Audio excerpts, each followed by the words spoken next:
She was this gun-toting, whiskey-drinking broad. The super epic fucking broad. She was a pioneer in the industry. She's also so famous and so controversial. So controversial. So she's kind of a big fucking deal. Her story is so incredible. She belongs on this podcast because she's a broad you should know.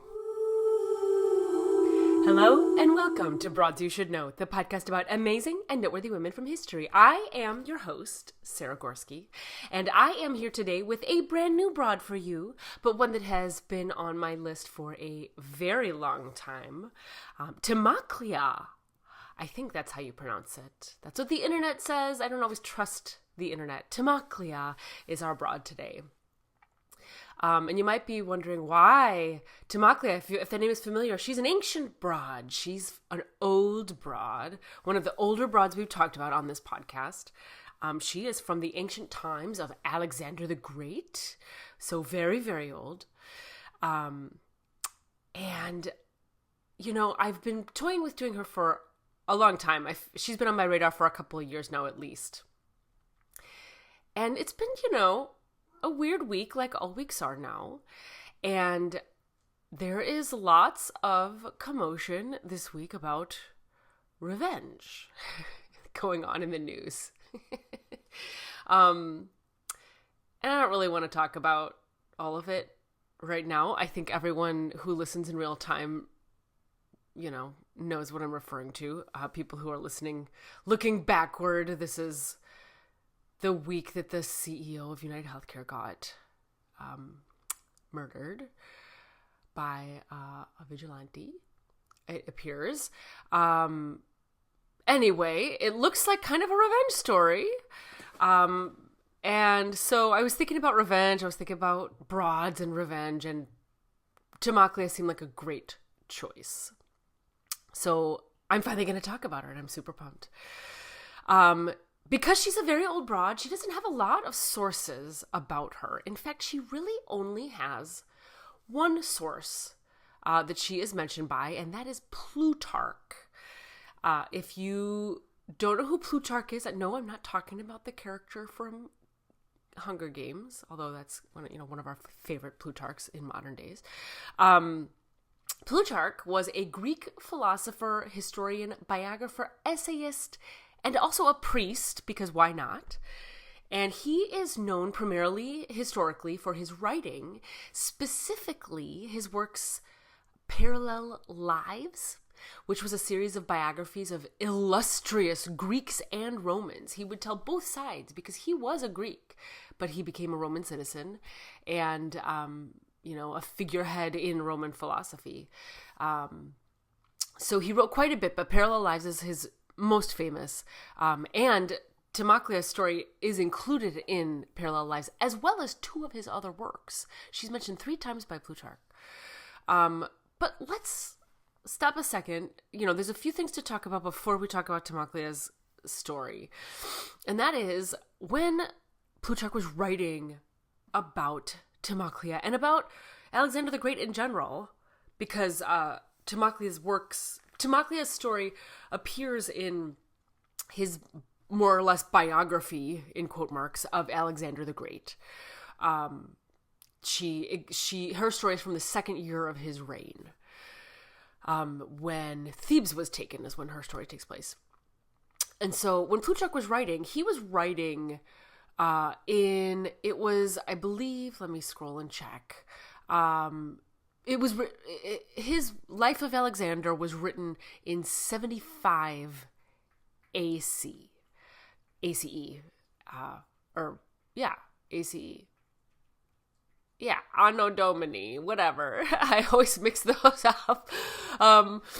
This is an interesting period in Roman history because the year 69 AD, so about 5-6 years before this was written, was a really well-noted period in Roman history. That year, 69 AD, was called the Year of 4 Emperors.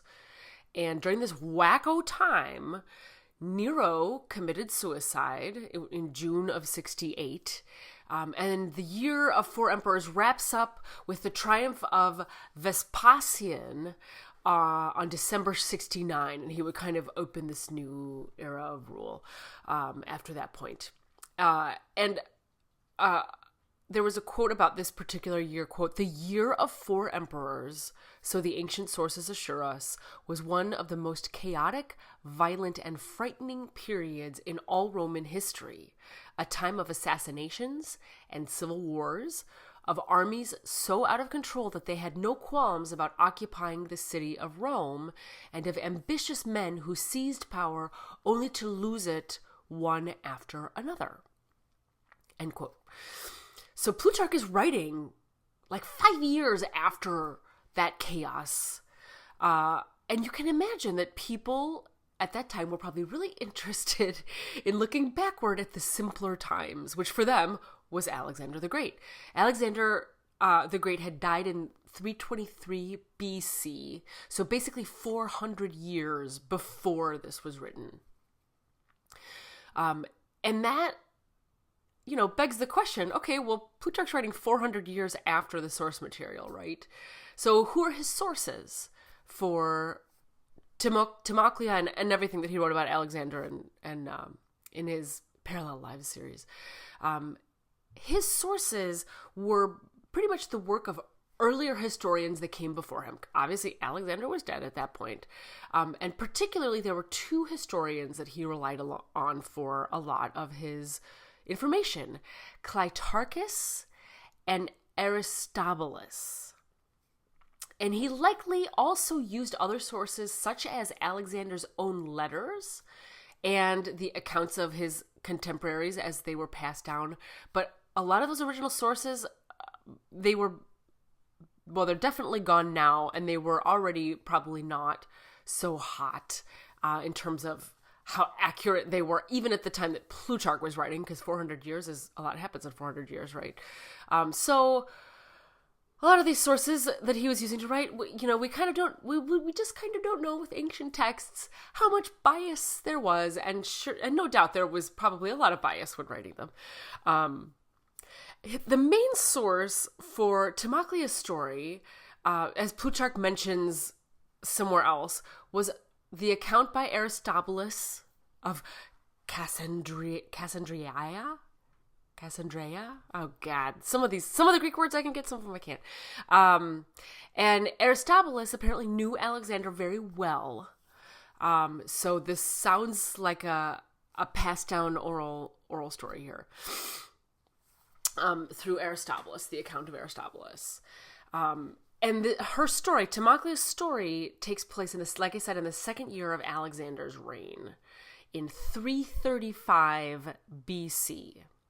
And this was during the taking of Thebes. So Alexander took power and then immediately was trying to consolidate it and put down rebellions, and Thebes was a source of much rebellion. Quote, "The taking of Thebes took place in the second year of Alexander's reign and was otherwise a very bloody affair, as the city was a leader in a Greek revolt, taking advantage of Philip's assassination against the treaties he had enforced.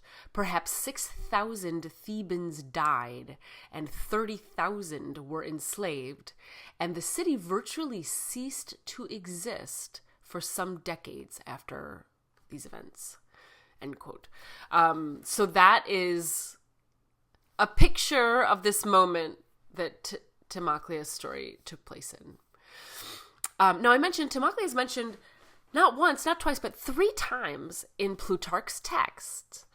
And I feel like when we have a broad who, first of all, is mentioned so little, and, one that was so old, I kind of just want to read you these original texts, because trying to retell them in my own words feels like kind of silly. I think we just talk through these texts, right? So I'm going to start with the smallest mention of her. The smallest mention is in Plutarch's work titled "A Pleasant Life is Impossible on Epicurean Principles." And here's the quote: "Who would derive greater pleasure in sleeping with the most beautiful woman than in staying awake to study what Xenophon has written about Panthea, or Aristobulus about Timoclea, or Theopompus about Thebe?" Very short mention of three incredible women. But very short and in passing. That's all it says, right? And then the next mention, or the second largest mention of her is in the piece I was talking about, the life, they call it, of Alexander. And in this piece, Plutarch writes, Timoclea's fuller story, quote, "Among the other calamities that befell the city, it happened that some Thracian soldiers, having broken into the house of a matron of high character and repute, named Timoclea, their captain, after he had used violence with her to satisfy his avarice as well as lust, asked her if she knew of any money concealed. To which she readily answered she did, and bade him follow her into a garden, where she showed him a well, into which she told him, upon the taking of the city, she had thrown what she had of most value. The greedy Thracian presently stooping down to view the place where he thought the treasure lay, she came behind him and pushed him into the well, and then flung great stones in upon him till she had killed him. After which, when the soldiers led her away bound to Alexander, her very mien and gait showed her to be a woman of dignity, and of a mind no less elevated, not betraying the least sign of fear or astonishment. And when the king asked her who she was, 'I am,' said she, 'the sister of Theogenes, who fought the battle of Chaeronea with your father Philip, and fell there in command for the liberty of Greece.' Alexander was so surprised, both at what she had done and what she said, that he could not choose but give her and her children their freedom to go whither they pleased." End quote. And that's his piece in Life about Alexander the Great. And what's really interesting, it's a longer account, obviously. We have like a bit more of a full story. But he writes even more about her in another work called Mulierum Virtutes, which translates to On the Virtues of Women. I'm going to just dig right in.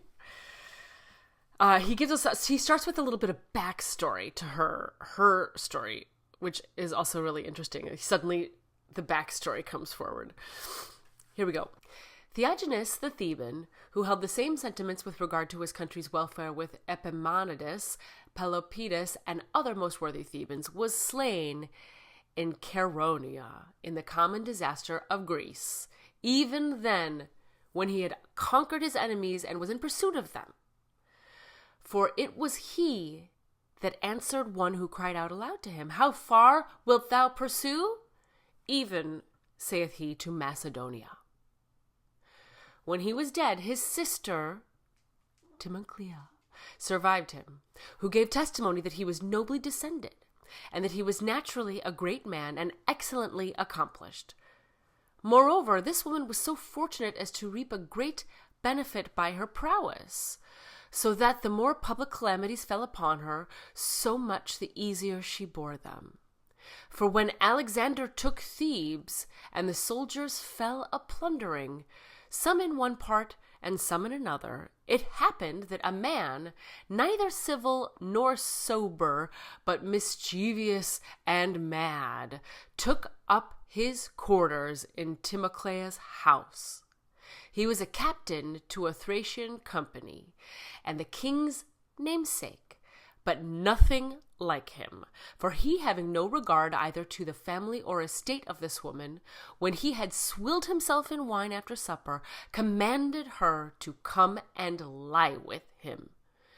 Neither ended he here, but inquired for gold and silver, whether she had not some hid by her, sometimes threatening if he would kill her, sometimes flattering, as if he would always repute her in the place of a wife. She, taking the occasion offered by him, said, "Would God I had died before this night came, rather than lived to it, that though all other things had been lost, I might have preserved my body free from abuse. But now, seeing it is thus come to pass, and divine providence hath thus disposed of it, that I must repute thee my guardian, lord, and husband, I will not hold anything from thee that is thine own. And as for myself, I see I am at thy disposition. As for corporeal enjoyments, the world was mine. I had silver bowls, I had gold, and some money. But when this city was taken, I commanded my maids to pack it up altogether, and threw it, or rather put it for security, into a well that had no water in it. Neither do many know of it, for it hath a covering, and nature hath provided a shady wood around about it. Take then these things, and much good may they do thee, and they shall lie by thee as certain tokens and marks of the late flourishing fortune and splendor of our family." When the Macedonian heard these things, he stayed not for the day, but presently went to the place by Timoclea's conduct, commanding the garden door to be shut, that none might perceive what they were about. He descended in his mourning vestment, but the revengeful Clotho brought dreadful things upon him by the hand of Timoclea, who stood on the top of the well. For as soon as she perceived his voice, that he reached the bottom, she threw down abundance of stones on him, and her maids rolled in many and great ones, till they had dashed him to pieces and buried him under them. As soon as the Macedonians came to understand this, and had taken up the corpse, there having been late proclamation that none of the Thebans should be slain, they seized her and carried her before the king, and declared her audacious exploit. But the king, who by the gravity of her countenance and stateliness of her behavior did perceive in her something that savored of the greatest worth and nobility, asked her first, "What woman art thou?" She courageously and undauntedly answered, "Theogenes was my brother, who was a commander at Chaeronea, and lost his life fighting against you in defense of the Grecian liberty, that we might not suffer any such thing. And seeing I have suffered things unworthy of my rank, I refuse not to die, for it is better so to do than to experience another such night as the last, which awaits me unless thou forbid it." All the most tender-spirited persons that were present broke out into tears, but Alexander was not for pitying her. As being a woman above pity, but he admired her fortitude and eloquence, which had taken strong hold on him, and charged his offers to have especial care and look to the guards, lest any such abuse be offered again to any renowned family, and dismissed Timoclea, charging them to have a special regard to her and all that should be found to be of her family. And those are the three accounts of Timoclea.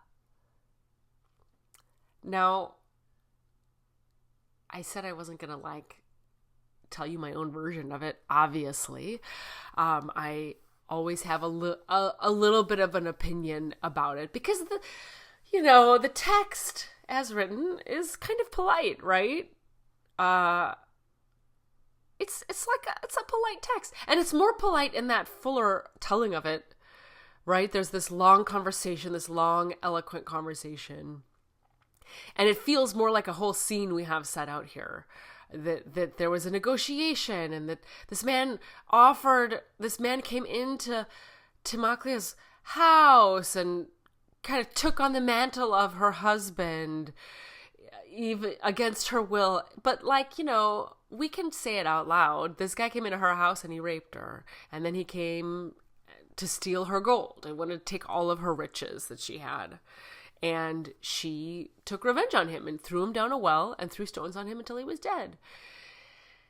And, yeah, first of all, it's a pretty incredible story. None of the broads we've covered have, like, really vengeful stories like this. There's a few in the Bible, I suppose. But this one, I don't know, it feels, more graphic and more pointed. And it's also interesting that Plutarch also is, some of the works he mentions her in is on this particularly long one is on the virtues of women. He's talking about how virtuous women are, the great things about women, why women are so great, right? Maybe is the TLDR version of that title.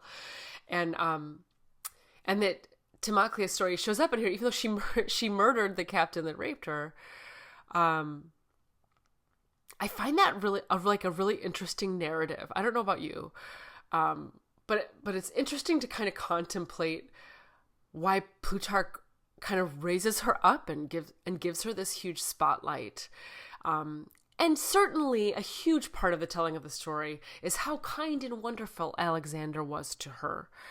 How well he treated her, letting her go. And in one of the pieces of research I was looking up, it talked about how there really was only one other account of him being kind to the Thebans. Because as I said at the beginning, they killed 6,000 Thebans and enslaved 30,000 Thebans in the taking of that city. And so here we have this, like, really nice, elaborate accounting of how kind Alexander was to the Thebans. Even though Timoclea obviously had murdered somebody in cold blood. The other thing I find really interesting in this, that I'll just do a mini commentary on, is the class distinction. That the reasons that are given for Timoclea being let off the hook for murder are because she is such a noble woman and she carries herself so well. She's so polite and so undeserving of these crimes. And today I read that and I'm going, so, does that mean that other, like the poorer women, the enslaved women, didn't deserve to be let off the hook? That they did deserve to get raped and robbed? Like, that's kind of fucked up, right? Not kind of, it's very fucked up, very fucked up. But that's not the audience Plutarch was writing for, of course. Plutarch was writing for the philosophers and the scholars and the people who could read, which were very few back in that day, much fewer than today, although I feel like there's fewer people that are able to read well every day. So anyway, that is Timoclea and my short commentary about Timoclea's story. The woman who was invaded and raped and almost robbed, who cleverly lures her attacker down into the well and kills him there by rolling stones all over him. She's pretty fucking rad. That's all we know about her. I wish we had more. I can't believe we don't really have a movie about her yet. That feels like a very Hollywoody story to tell. So maybe that'll be coming sometime soon. Maybe someone will rediscover her story. But until then, we can enjoy this amazing revenge story from ancient Greece. And we will come back next week with another Broad You Should Know. To learn more about Timoclea, see some artist renderings of her, and some quotes from this episode, head on over to broadsyoushouldknow.com. While you're there, click on over to the About page and read more about me, my bio, photo, links to my stuff, all right there. Are you following Broads You Should Know on social? We are on Facebook and Instagram and YouTube at Broads You Should Know, and Twitter at BYSK Podcast. To suggest a broad, fill out the form on our website or email us at broadsyoushouldknow@gmail.com. If you're a fan of this podcast, I ask you, share it with your friends and family or leave us a review on Apple Podcasts. That's the best way to help new listeners find us. Broads You Should Know is produced and edited by me, Sarah Gorski, with original music by Darren Callahan. Finally, if you really enjoyed this episode about Timoclea, then I highly suggest you check out a few of our other ancient badass broads, including Vishpala, the Indian warrior queen from the Rig Veda and the first recorded prosthesis in history, Hatshepsut, the female pharaoh who actually built the Valley of the Kings, Kutulun Khan, the Mongol queen who defeated over 100 men in wrestling in order not to marry them, and Queen Tomyris, who defeated Cyrus II in battle and dipped his head in blood. We'll see you next week for another Broad You Should Know.